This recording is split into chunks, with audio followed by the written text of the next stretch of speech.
Time to read another book. Today we're going to read Mr. Greedy.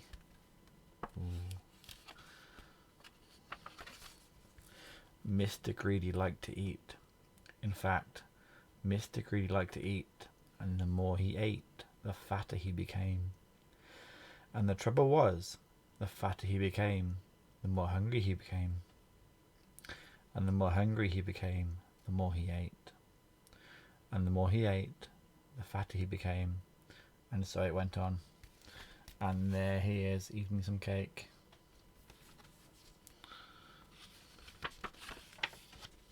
Mr. Greedy lived in a house that looked rather like himself. It was a roly-poly sort of a house. There's Mr. Greedy's house. One morning, Mr. Greedy awoke rather earlier than usual.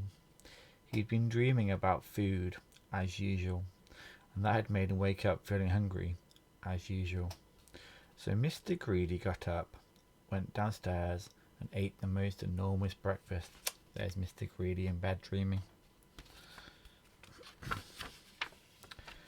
This is what Mr. Greedy had for his breakfast. Toast, 2 slices.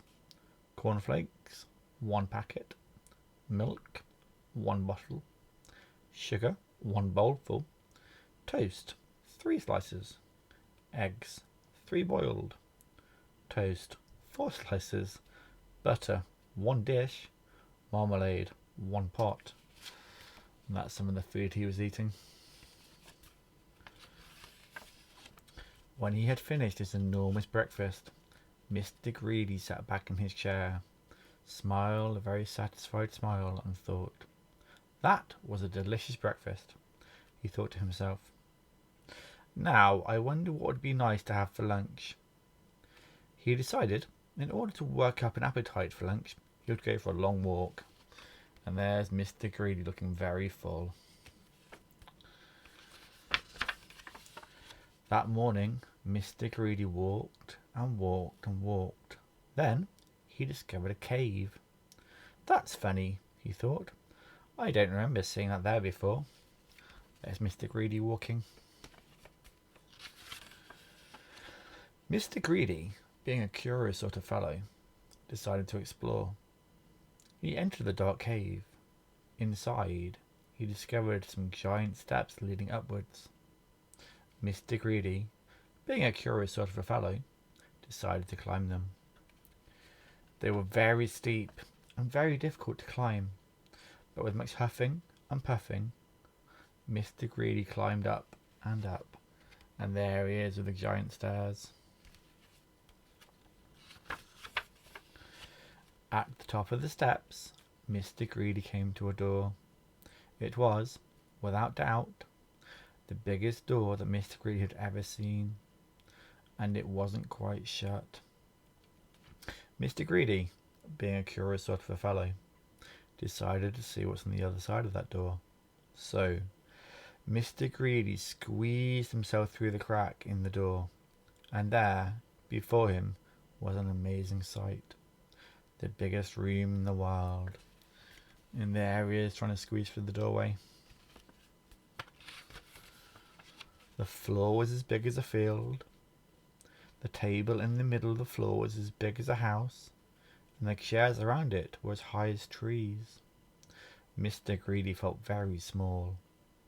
Then he sniffed.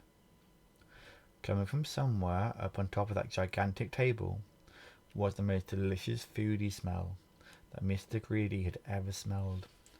And there he is, standing next to the chair. It's a very big chair. Mr. Greedy sniffed again, and then decided that he must get on to that enormous table. So he began to climb up the leg of the enormous chair. It was very difficult, and it took him a long time.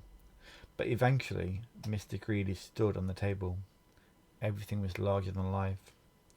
The salt and pepper pots were both as big as pillar boxes. And there he is next to the salt and pepper. There was a bowl of fruit on the table, and Mr. Greedy tried to lift one of the oranges. There he is, it's bigger than he is. You see his feet underneath. And Mr. Greedy, being Mr. Greedy, took a bite out of one of the apples there, and then he looked around. There he is, a tiny bite mark out of the apple. It's a very big apple. Over on the other side of the table stood the source of that delicious smell. A huge, enormous, gigantic, colossal plate. And on the plate, huge, enormous, gigantic, colossal sausages, the size of pillows. And huge, enormous, gigantic, colossal potatoes, the size of beach balls. And huge, enormous, gigantic, colossal peas, the size of cabbages. Mr. Greedy hurried across the table, towards the plate, and being Mr. Greedy, began to eat. And there he is next to the enormous, enormous plate. All the enormous food.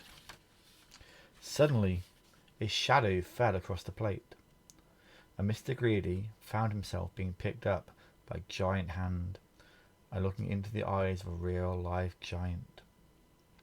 "And who," thundered the giant, "are you?" Mr. Greedy was so frightened that he could only just manage to squeak his name. "Mr. Greedy," he squeaked. The giant laughed, a laugh as loud as thunder. "Greedy by name and greedy by nature," he bellowed. "Well, I think, Mr. Greedy, that you need to be taught a lesson." And there's Mr. Greedy being held by the giant. And what a lesson it was. The giant made Mr. Greedy eat up everything on that enormous, giant, colossal plate. When he had finished, Mr. Greedy felt very ill indeed, as if he would burst at any minute. "Now," said the giant, in a much quieter voice, "do you promise never to be greedy again?" "Oh, yes," moaned Mr. Greedy. "I promise." And there's Mr. Greedy with the giant looking at him very sternly. "Very well," said the giant. "Then I'll let you go." Mr. Greedy climbed down from the table and went out through the door, feeling very fat and extremely miserable. There's Mr. Greedy next to the giant foot. And you know, from that day to this, Mr. Greedy has kept his promise. And you know something else as well? Mr. Greedy doesn't look like he used to look anymore. He now looks like this. I think suits him a lot better, don't you? So if you know anybody who's as greedy as Mr. Greedy used to be, you know what to tell them, don't you? And there's Mr. Greedy, not looking so greedy. Beware of giants. And that was the end of Mr. Greedy.